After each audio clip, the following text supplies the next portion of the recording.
Appreciate that. How many of y'all, by show of hands, saw the documentary? Cool. All right, so I executive produced a documentary, and it's called 32.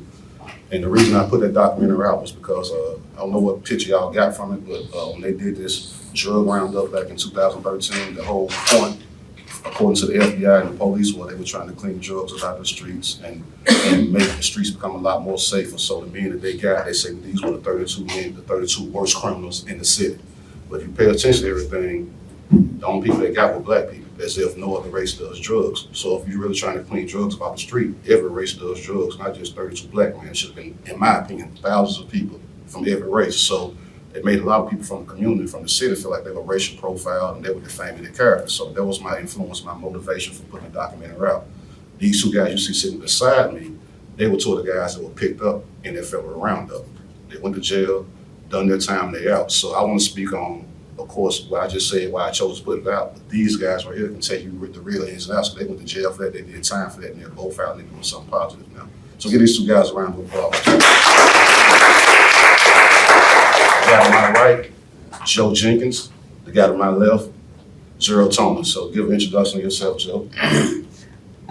Hey, I'm so glad y'all got me here, invited me. I'm Joe Jenkins. I'm the founder and CEO of a nonprofit organization called The Brave Effect. You can check that out on thebraveeffect.org. What I do now is I help men and women that has been incarcerated, help them reach their highest levels of whatever it is that they want to do. I'm also a welder, so I weld. That is my day job. Listen, I'm just glad to be here, and my goal is I want to help change the lives of people in our communities across the board. And my motto is to make sure that people are in position versus in survival mode. So it's positioning versus survival. Thanks for having me. Give them time. Go ahead. How y'all doing, man? I'm Gerald Toney. I ain't seasoned like this guy, but but since being home, I'm the owner operator of my own trucking company, Precision On Time Delivery, and just started maybe 8 months ago my own realtor company, and now with at least 10 flips houses up under my belt since then. So I'm actually now getting texts and calls now about different houses and properties. But since then, and I work third shift at Volkswagen, so I feel like, you know, if I was out here in these streets all the time doing stuff, why not? While I'm legal, I might as well keep the hustle alive. And again, these two guys, you hear how they talk, how educated and how positive they sound. These were the guys that were labeled the worst of the worst criminals. And me knowing them personally, I knew that the way they were portrayed just wasn't what was going on. So that was my main motivation for putting the documentary out, on top of the injustice that was going on. So based on what y'all saw, anybody got something to say, questions? Should I elaborate on something? Anything? Yes, ma'am. Based on like what your experiences were before like that big Can you speak up a little bit, just a little bit? Based on your experiences before that like big roundup of everyone, like did you like have any warning of like that they were gonna come like arrest you? Like did you just like did it all just kind of happen randomly, or was it more of like a like I know a lot in the documentary it said that a lot of the people who were picked up didn't have prior records, like was it like a surprise, or was it like I guess did you have like any sort of warning? For me, I won't say that it's a surprise. So the first thing that I want to do is I want to take ownership. For the majority of my life before, I sold drugs. So I already knew, and when I sold them, I did sell all I can get my hands on. So, and so I wasn't so much as surprised because I knew that it could always happen. There was a slight bit of that took me by surprise because I actually hadn't sold drugs. I actually had stopped selling drugs. I was working at a place called Mitco, tire manufacturing company, and I probably, if I'm gonna be 100% honest, I hadn't sold drugs in like 6 or 7 months at the time. So I did think that I had gotten out the way and that I was kind of clear of that lifestyle. However, I wasn't. For me, it did take, like you said, it did take me by surprise because, like you said, a lot of us in this case didn't have a criminal record, which I had one from back in '99. But since '99 to 2013, you know, at that time too, I owned my own business. I had a detail shop, and like you said, the same way 6 months. So prior, it wasn't nothing. It didn't. I mean, I see on the documentary even the mayor was like, they come from Baltimore or something. That program they had up there, they was actually going and knocking on the doors of felons and trying, hey, basically, you don't stop this, you'll get a job. We're gonna do this. And that was I guess he was trying to push that here, and that's not what he pushed. You know, it was just, you know, one morning you wake up, police at the door. Hey, come on. And these, like I said, majority of the guys, I don't put no blame on nobody, but like I said, a lot of the younger guys was really out there still in the streets, shooting, robbing, selling drugs, all that. But a lot of us older, mature guys really was family guys was out the way. So they kind of, to me, it took me by surprise because of that. If I could add to it, what did take me by surprise, the whole thing where you see the 32 and they got us all on the news and across all the newspapers and anything, any write-up that they could have, to look at the 32 black men and to hear how they, once I learned how they went about picking us up, arresting us, which was through wiretaps. What was shocking, very surprising, is that they sacrificed 32 households, black households. And I continue to have the vision of, it wasn't just me, but when you sacrifice those households to get those numbers, to make promises to the community that you weren't sure of, it's like the lottery. You play lottery and hopefully you win. However, when it comes to the federal government, a lot of us, we did have previous felons and things like that. Like I had already had 2 prior drug cases.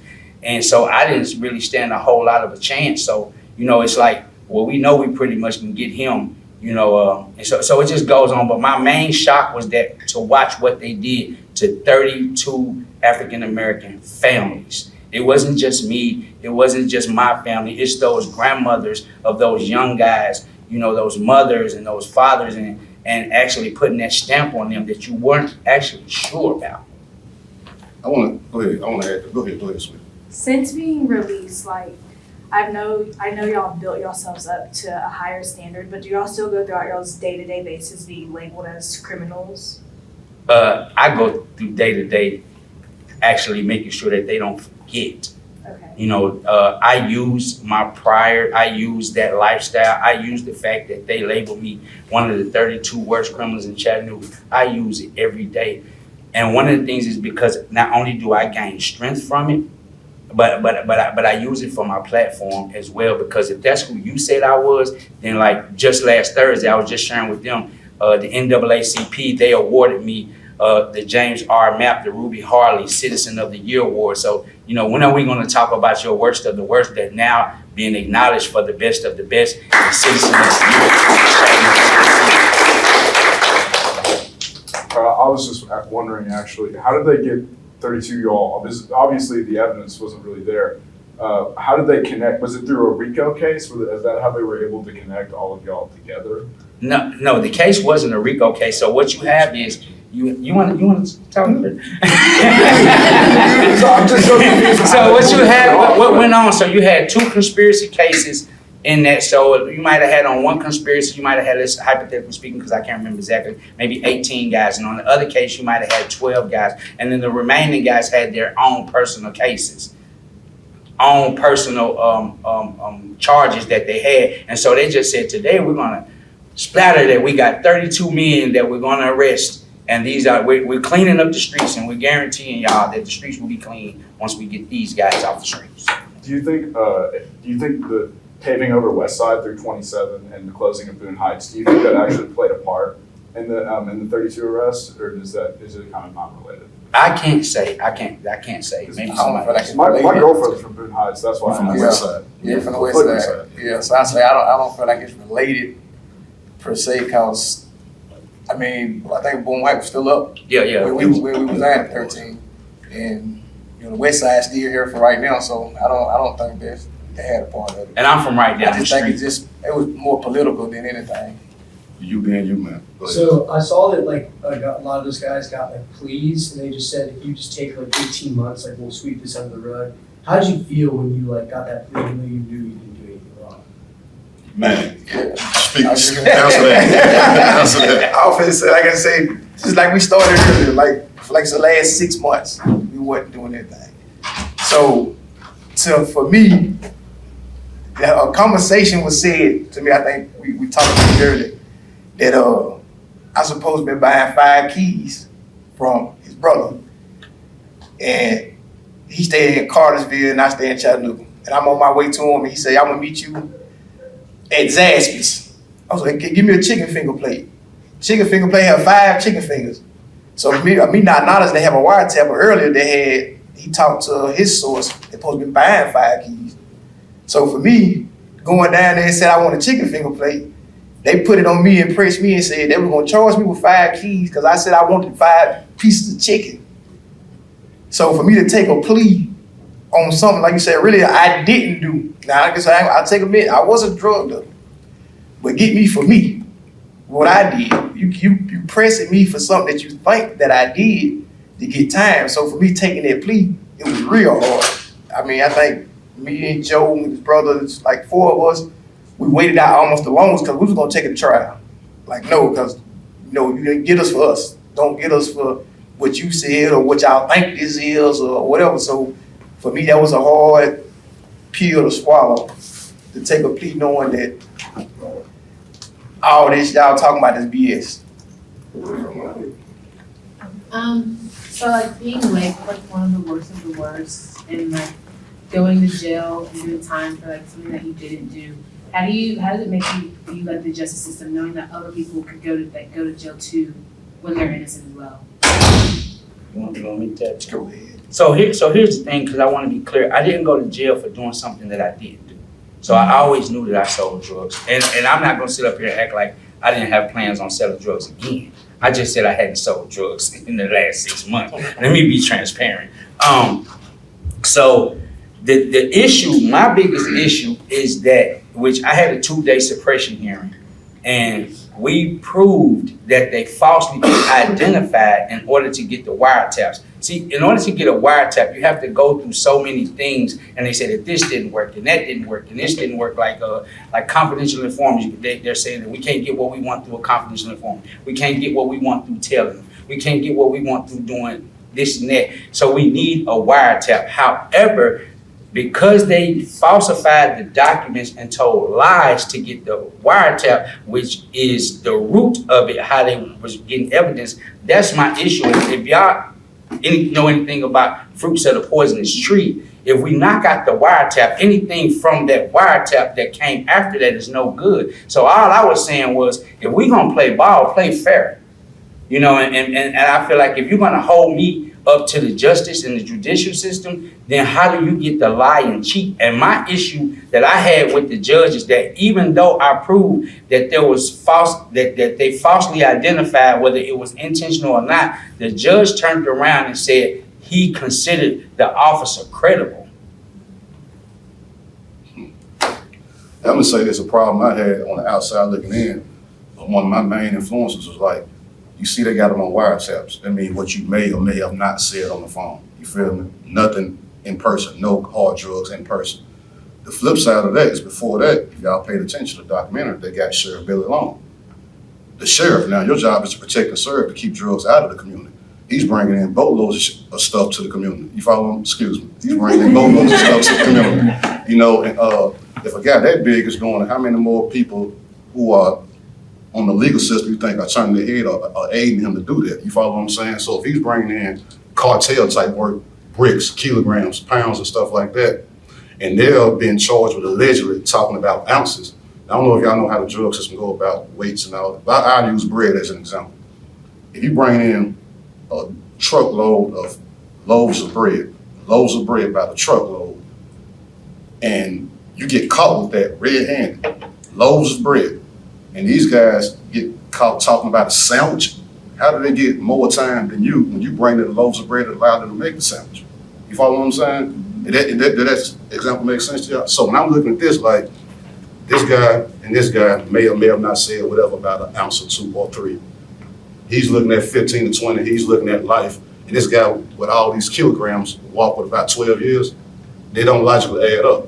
You try to get him to flip on his brother, You feel me? They try to get all of them and flip and snitch on each other. You never ask Bill alone to snitch one time, because if the sheriff snitch, it's gonna bring down a bunch of police, governors, and all this type of stuff if he gets to snitching. So you give him his time, you send him way out there to Phoenix, Arizona to do his time. You follow what I'm saying? Misjustice at its finest right there. That was my main motivation of putting this out. Yes, ma'am. Before like any sort of arrest that y'all experienced, what was your like view of the justice system at first? Like just growing up in Chattanooga, obviously it's changed a lot, but just like your initial view before. I'm gonna answer that, and they can both answer that. But like, I mean, I never been in prison. I've had a little minor arrest, but I've never been in prison before. But like, coming from the inner city, we always gonna look at the police a certain type of way, point blank. And they give us a reason. It's not just a stereotype, they give us a reason to do that. We're gonna look at them a certain type of way. We all have family members who go to court and get 15 years for the same charge as your dad might get 3 years for. So we look at that and just see what it is, you know. So I think anybody coming up in the neighborhood and the environment we come up in, we're gonna always look at the justice system like it's BS, point blank, because they've never done us right. Y'all wanna say something before we go to him? I would say this, hands down, the cops, when you coming up in that lifestyle, in that environment, in survival mode, the cops are the opposition. But like, I'm transparent and I'm real. There's been cops that gave me passes, that see me dirty and out of hand. So I won't say that every single, because I don't want to sit up like every single cop is horrible. Like, there were police that actually helped me get the paperwork to fight my case, and they wasn't supposed to bring me that case law in Bradley County Jail. But if it had not been for people that was helping me out and was like, this isn't right, this is wrong, and it was sliding me case law to fight my case, then so I can't sit up, I will never sit up and do those people that helped me, whether they were cops or officers or whatever. I won't do them a disjustice by not admitting that they did, that there were some that assisted. And I have got some passes in the street. Do y'all, and let me just say this before I ask this question. I love Chattanooga. I think it's a city of people that like to have a good time. Where you from? I'm from Houston, Texas. Okay. 213. So yeah, my question is that do y'all think that the city of Chattanooga is corrupt, meaning the city government and the city officials, or is it just a system that's got a few cracks in it? Your laugh say it all, bro. What you thinking? I mean, man, like, basically they just said a mouthful, kind of answer a question that, you know, get along, got this little time he bring it in, he here to protect. And here we is, little small town corner boys type, and get more time. You know what I'm saying? So this let you know right there, this says a lot right there that they would lock you up for life, would lock me up for life, and let you out with a 3-year sentence. So I mean, and they call it fixing the system or cleaning the city up.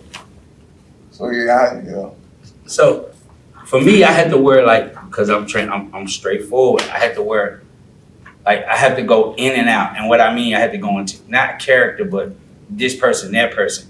I would be doing, once again, a disservice. Our sheriff today, Austin Garrett, since I've been home and with my organization, he has waived my background checks, and I get to go in and out of Silverdale on a regular to help those guys and be a lifestyle development advisor and coach those guys. So if I said the whole city, so I think we have now I do think there's a lot of BS going on, and there's a lot of times that I don't want to deal with them. But there's, you know, I just did a 5K run. It was called Running Down Recidivism downtown. I had, who donated to my cause, I had the Hamilton County Police Department, Sheriff's Office. There are some people on there that I can sit down at the table with today, because in order to get the benefit, the maximum benefit that I want and help our city, I got to be able to go into these places that was once the opposition, and we at least got to be able to sit down and have a conversation together so that they can do like what y'all doing, get to hear my side, get to hear our side. And some of them, you know, they a lot of them I feel are genuine and they want change, and a lot of them I think that they are full of BS.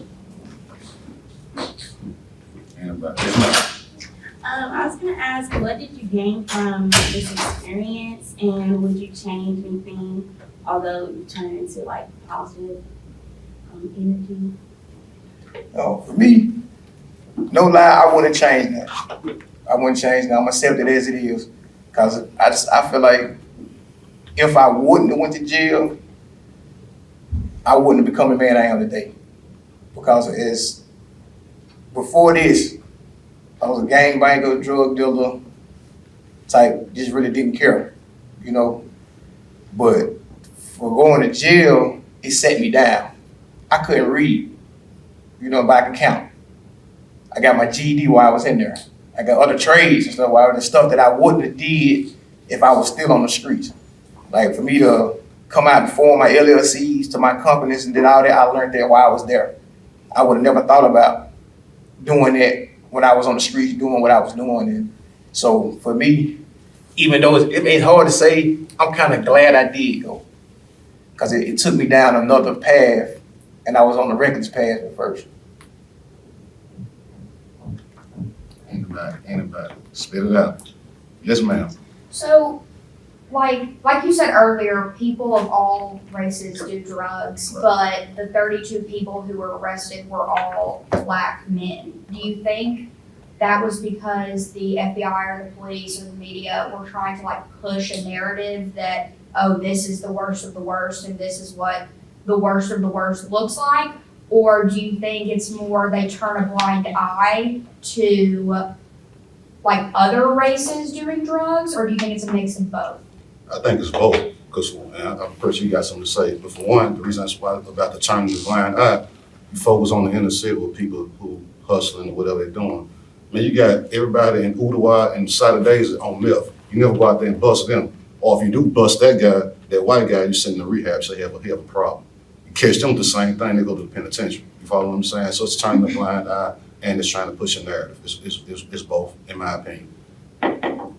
It's for me, it's both, and like not to knock what you said, but like the blind eye, I think it's deliberate. I think it was deliberate, not so much of even a blind eye. I think it was deliberate. Like we're not gonna focus on this, you know, and these are, you know what I'm saying, the issues are in the inner city with these guys, and because let's be honest, you know, they're Caucasian guys. That's on the inner city as well. I mean, you don't think that we got white friends and, you know, Mexican friends, you know, whatever the race. You don't think that we got had those type of friends and that sell drugs? Like we don't only sell drugs to Black people.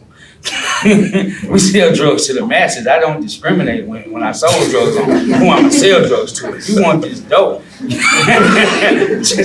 just don't be the police and I can get it to you, you know? Yeah, true stuff. Yeah. Yes, sir. Do you think with everything that has happened to you, the system has gotten better or worse, or like stayed the same? Me, I've skyrocketed. Like my lifestyle. I mean, 15 months after being released, I purchased my first home ever. And once again, I didn't hide it. I had never really worked before. I worked for 11 months tops, and they knew that I was, they knew all my charges and what I had been in prison for. And when they told me that they would approve me for almost $200,000 worth of a house, I said, they didn't give me this much dope when I was in the streets. So y'all are my people, you know, and so my life has just got better. I found my purpose. I'm living in my purpose. As I get to watch households and families that are being changed and delivered. I got men that's a part of my program, and not only are they in position and being changed, they're taking their children and employing them, and they're able to go to work versus being out trying this, that, and other.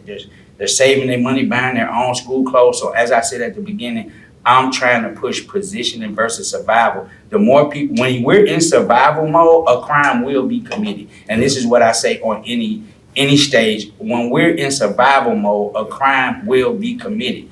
But when we get positioning is how we prosper. And that's what I want to push to the community. And that's my thing.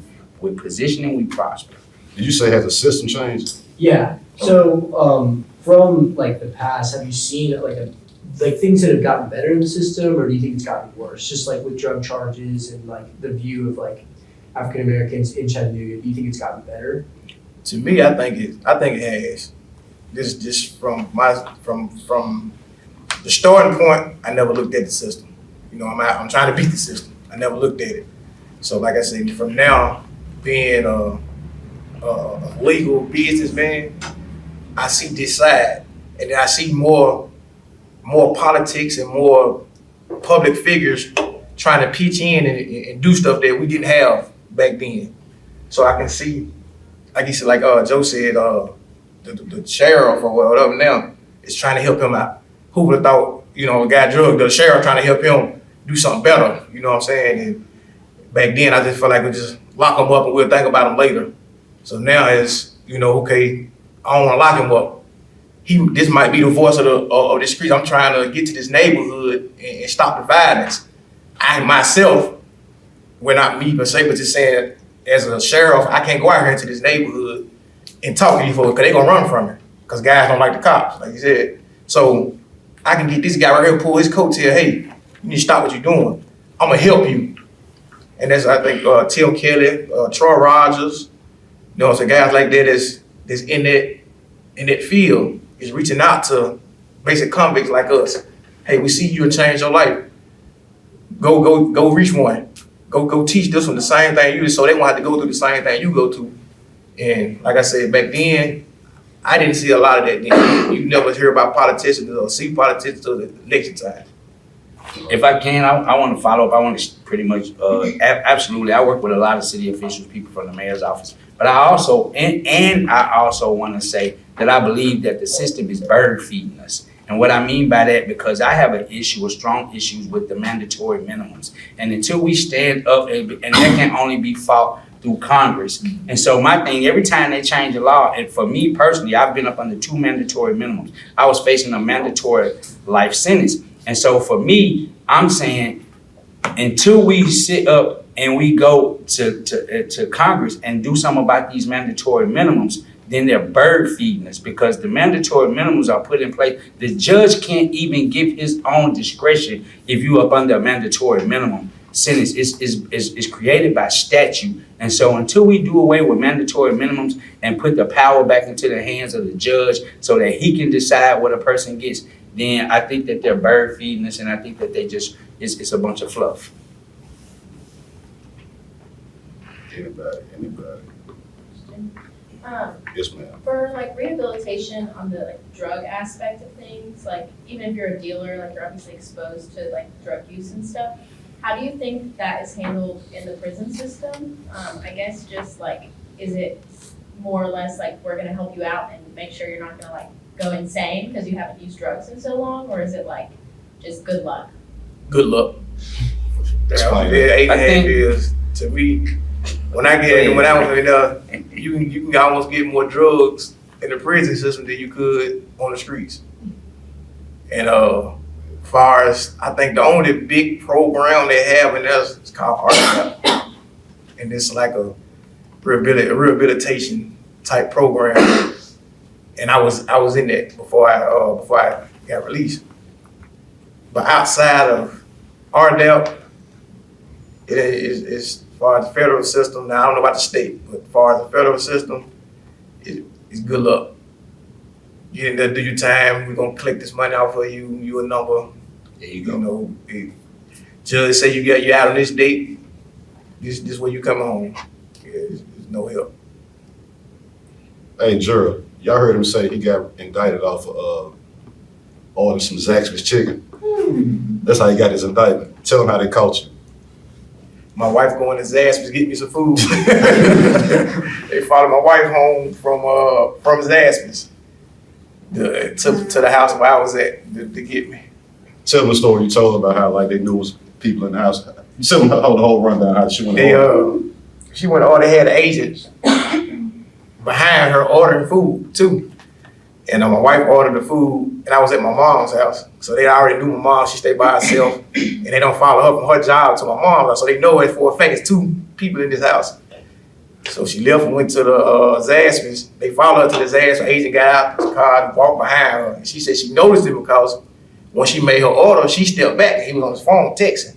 And the lady kept saying, excuse me, sir. And she was like, hey, they ready for your order? He said, oh, my wife don't want that yet. I'm finna go. He walked out. So when she got her order and walked out the door, they said she ordered 3 meals. So they know 2 people in there. So he got to be in there too. He got a wife and his mama. He got 3 meals. He in there too, and they hit the house where I was at. Do you still eat Zaxby's? I ain't been home 19 months and I ain't ate Zaxby's not one time. Not one time. I be joking with him about that too. Yeah, not one time. Stay away from that place, huh? I don't even think I roll past his ass. Good. Anybody else? Yes, ma'am. How long were y'all incarcerated for? This time, total I've done 13 years in federal prison. The second time, which was from the 32, they ended up coming to me offering me a 5-year plea and a 5-year conditional plea, which with the condition that I get to continue to fight the wiretap. So I did. Well, I did a total of 5 because I had a violation to do because I was out on federal paper when I committed the crime. And I had a 128-month sentence. I did 8 years on that. Right at 8 years on that sentence. Don't sell drugs. Yeah.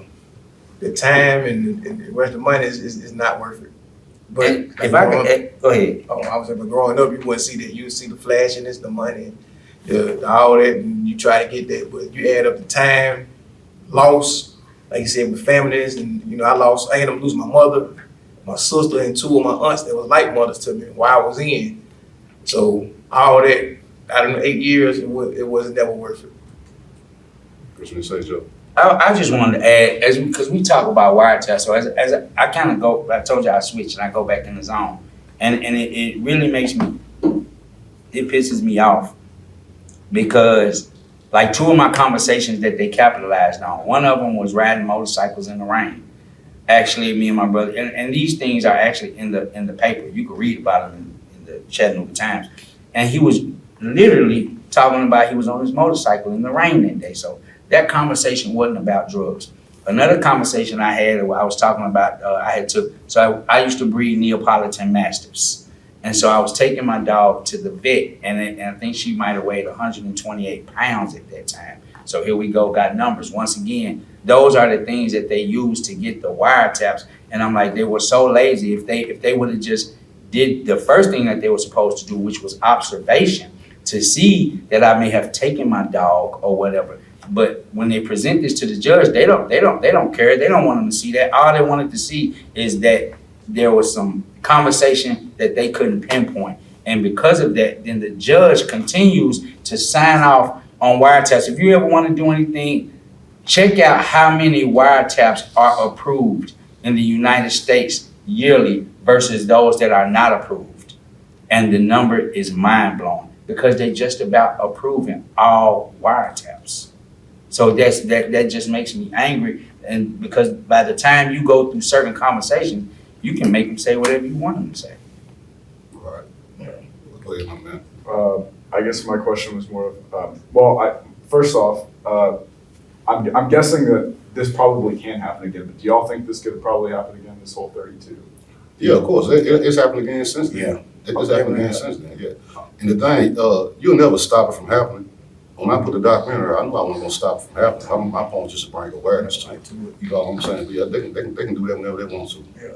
What can the community do to kind of mitigate this? Because, I mean, obviously it's happening in every community, not just Chattanooga. Right. And what can communities do just across this nation in trying to keep their family members and community members out of jail? I say, I hate to sound like a politician, but I say vote. Because you got to have the right people. Like for me or you per se, you can't change nothing. Right. So if you vote the right people, like he said about the mandatory minimum, you got to go with Congress. So you got to really, these politicians coming out, you got to really vet them out. Instead of just saying, okay, I see his face a lot, I'm going to vote for him. Or my daddy voted for him and I'm going to vote for him.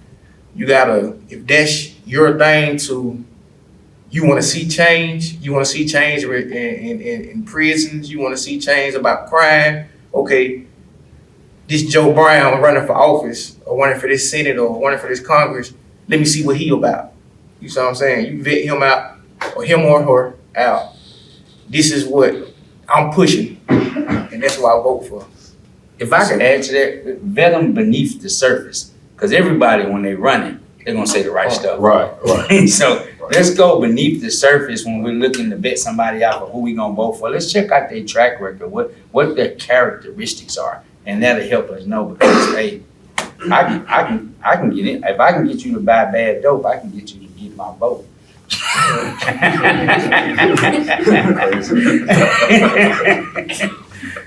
Definitely. Yeah. Yes, ma'am. I know you said that it's about like survival and like actually having like the resources that you need to survive. How do you think in Chattanooga specifically, we can like give more people the opportunity to not have to be in survival mode? Obviously, like your project, I was in Chat State when you came and spoke to us about your project, so it's nice to see you again. But, so your project is also obviously very like influential, but as like a community, I guess it's similar to what he asked, other than voting, like just having more like, I guess just community involvement, would that like help at all? Or is it just like places like Brainerd and even downtown, like, is there like a specific way that we can help not have people in survival mode? So the thing is, and I'm about to challenge y'all, is that when you get in position, remember how your heart felt by listening to us. And it's because somebody believed in me. And don't be afraid to believe in somebody. Don't be afraid to give somebody a third chance. Everybody's hollering second chances. Well, I needed more than a second chance. And don't be so afraid. And when you get in position, after vetting and whatnot, be willing to give somebody a chance. And the more people that we willing to give a chance, because who would have thought that I'm as awesome as I am if nobody had not given me the chance? And I'm pulling people with me, so I'm bringing them along. And I got some people like, hey, you might want to give him a chance, because I'm not the only one. There's a lot of people behind me. Like, I stand for those guys. There's so much talent in there. I learned on my second time in prison, all I did was hang out with politicians, attorneys, doctors, and they're still my friends today. And so that's where I put my whole plan together. That's where I put the Brave Effect together. And that's how I got it. But it's not just me, it's so many guys. And the issue is when they get out, when people see them, they looking at them as the person that went in, and they're not willing to give them a chance. I guess feeding off of their questions, I do a mentorship at an inner city school downtown in Chattanooga, a little outside of downtown, and like I see firsthand these kids are being labeled as the next criminals, the next drug dealers, but it's by like teachers and even parents. So like, what do you do to stop that when your middle school is next to a juvenile center? This is what you see. This is what's being fed to them. You know what I mean? Right. That's if a teacher and a parent, especially a teacher, like, you don't want to look at the better us. You know what I'm saying? So for teacher, what school is this? Orchard Knob. Yeah. I'm about to go there right now. So. Man, that's I don't got the answer for that. All I can say is that's wrong right there. You know what I'm saying? And really, if that's going on inside the school, that stuff like that need to be reported, man. We need to get you out of here. Yeah. And this is what you're preaching to the kid, right? We need to get you out of here. Even if the kid is on that route, you can deter him. You know what I'm saying? Because you're an adult figure. And they listen to adults. So if it's an adult telling me that I'm not going to be nothing, and you preaching that to the kid, and your job is to teach the kid, people like that need to be out of here. You got to go report that, like whoever the person is, they need to be reported right there. I'm speaking more generally. Oh, okay. Like the kids, they'll say, oh, the teacher, like, and you obviously, like, middle school, emotions are high, but, like, there's some things that are just, like, make you wonder, like, is your teacher really there to help you, or whenever you get on their nerves, are they in your ear, like, this is why this, Some of this is why that? it's just a check, it's a job. Yeah. It's just a job, it's a check, you feel me? Like, it's a business. If I could add to what you're saying, because I think it's vital that we know what we speak into people, speak into children. I was sitting in that cell, I was 40 years old. My attorney, her name was Miss Corey, and she came to see me. The rest of Chattanooga said I was the worst of the worst. And she was allowing me to help her with my case because I had forgot that I was pretty smart. And after spending all those years in the street. And I asked her one day, I said, Miss Corey, I said, I want to know what you think of me. Because everybody else said I was the worst. And she was a civilian, somebody that wasn't in an orange jumpsuit. And I said, I want to ask you a question off the record. What do you think of me? And it was Miss Corey who actually spoke something into me that actually started my engine. And she said, do you really want me to answer that question? I said, yes, ma'am, I do. She said, I'm highly disappointed because you of all people could have done so much more for your community than you have done. And at that point, she spoke to me. I felt like she gave me a shot. She believed in me. And it's about what are we feeding the brains of the youth? What are we feeding the brains of the community? Like, all she knew was that I was a criminal. but she still heard a little bit of seeing my work and what I was saying, and she spoke life into me. We got to speak. What we can do right now is start speaking life into the community versus tearing them down. And it's not going to be an overnight fix. So, you know, and a lot of times I tell people, because it's not something, you can't be on this for 30 days or 90 days and then after that you go back to your life. Like, this has to become a lifestyle of wanting to see a change in our community. It can't just be a feeling after people get murdered, after you get a heart, you know what I'm saying, a heart-driven thing that just tears your heart apart by seeing a child or something. It has to be something that you adopt. This is what I want to do. Okay, I say something about that too. I think it will help doing what you're doing now. It need to be more mentors. It need to be more mentors who care. Like you said, that obviously that teacher or teachers don't care, they're there for a check. So I think to help that out, it need to be more mentorships. It need to be more people like you, like us, doing that, who done been there, done that, and can sit their kid down. Hey man, you don't want to go there. You know what I'm saying? And so there's a lot of guys or a lot of people now that, you know, even though we looking positive, they still looking at us worse than the worst. They don't know how to come approach us to say, hey, my kid in trouble. Obviously, I can't do nothing with him. He trying to do the same thing you doing. You see what I'm saying? I mean, it's a lot of pride issues in a way, but I think that'll help out more if it was more mentorship programs. Yes, ma'am, Michelle.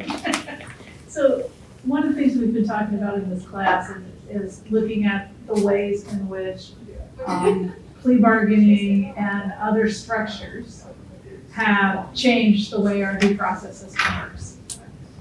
If you could change anything to make this a more just system, you've talked about, wiretapping and the probable cause for that. You've talked a bit about determinate sentencing. What would you change in the system to make it provide due process? So when it provide that attorneys actually do their job and provide the information to their clients that they need instead of letting them take pleas to things that's ridiculous. What I found out, the more that I learned the law and the more that I gave people stuff to take to their attorneys would ask questions like, where do you get this from? You know, and then they have to present it to the prosecutor. I did a study. Attorneys, they get paid. So what happens is, so at that time, the attorneys got paid. Our attorneys were getting paid $7,800 a case for the federal cases. They don't get their money until you get sentenced. So the more work that they have to put in, this means the more that they're spending out of their pocket. The quicker they get you to take a plea, the less they have to ask their paralegal to do, the less that they have to get a private investigator to do. So the quicker that you go ahead and take a plea, the more that they get to go ahead and keep in their pocket and not spend, and the quicker that they get that voucher, because they don't get paid until you get sentenced. So I'm gonna drop it back on the attorneys, like, give us fully aware of full knowledge. One thing that a lot of people don't know, and it's called motion. Gosh, I can't think of it. I can't think of it right now. And this motion, what it does is it means that you have to tell me what I have to defend myself against. A motion for a bill of particular. Mm-hmm. All right, and what it says is, let me know what I have to defend myself against. And that bill of, and they don't want to see that, because that bill of particular basically says, okay, and I'm gonna give you a quick example. Let's say the conspiracy has been going on for 5 years, okay? And the conspiracy is for 10 keys or more. Let's say I get out of prison in the 9th year and I join these guys and I start selling drugs. Well, they say that over 10 years that there were 5 years that there were 10 keys that were sold, but in the last year there's only 1 key. However, I'm facing a conspiracy for 5 keys or more, but I didn't join the conspiracy until there was only 1 key left. So I need to know particularly what I need to defend myself against, because surely if I just got out of prison this year and these guys have been rocking together for the last 5 or 10 years, I don't have to defend myself against all that they have to defend themselves against. So it's called the motion for a bill of particular. Our attorneys don't tell us about those. And when we present them, where'd you get this from? And now you got to give it to the prosecutor. And now they got all type of questions. Just tell me what I need to defend myself against. And so the thing is that I wish they would be more forthcoming and not sweeping us up under the rug, trying to hurry up and get us out the way so they can It sounds like the pay structure of defense attorneys, at least at the federal level, is deeply problematic structurally. Yes. Yes, ma'am. Do you think that's the main reason why more cases are getting plead out instead of actually going to trial? Or do you think there's other factors that influence it? Definitely other factors. You got fear factors. All right. If you got that, if they're gonna hit you with the 851 and they're gonna hit you with all these different other enhancements, and they'll tell you, we won't enhance you if you take this plea, but because you're a prior convicted felon or you used a gun and this, that, and other. So it's the fear factor of it as well, of what all you're facing versus just go ahead and get out the way. Do you feel like it's a position of power for these lawyers when they're like, because you said that they're asking questions like, how did you find this? Where do you know this? Do you think that they have some kind of weird sense of authority over you when they're not, like, you're not asking questions and you're just handing them what you need to know? Well, the thing is, I think it's the relationship between the attorneys and the prosecutors. You see what I'm saying? And the prosecutors are the ones that's pushing the power, and the attorneys just reporting. I mean, we never know who may owe who a favor or whatever. Like my first attorney, he came back from visiting. What you told me, my first attorney committed suicide. Suicide. And we can speculate and say why he committed suicide, because he told me what his attorney told him, but and it had something to do with the case. That's what I was told. However, it's just a lot of, it's no different than the streets. They're a gang too. Come on with it, man. Do you have any future plans to bring awareness to these issues? My main thing is, because I don't want to get too far away from what I do, but my main thing is I'm pushing, let's do away with mandatory minimums. And as of right now, so I've been going to Chattanooga State for criminal justice. So, but whenever I get the opportunity to speak at a forum like this to bring awareness, because I can't do it all. I dropped out of school the second week of the 10th grade. I got my GED, so I never put on like I could do it all, but if I could build a team and they ready to gun hold and go face that thing like I am, then we rock it. Good. And if that may be you, I got books and I got cards up here. But any of y'all, I didn't bring enough books for everybody, but I definitely have enough cards. And what's in these books, this is what I send the guys while they're in prison so that I could begin to coach them from the inside out. But what I have found out about re-entry is that it's not just about re-entry is not just about getting out of prison and re-entering. People are re-entering life from bad relationships, from mental health issues, from homelessness, from losing the loss of a loved one. So re-entry, these books have helped a lot of people, not just on the inside, but on the outside. Y'all are more than welcome to wipe them out. Please get them, please. I've autographed them, each one personally for me. And my card has the QR code on the back, and it'll send you straight to the website. The website lets you know what I'm doing and what's coming up next and what I already have done.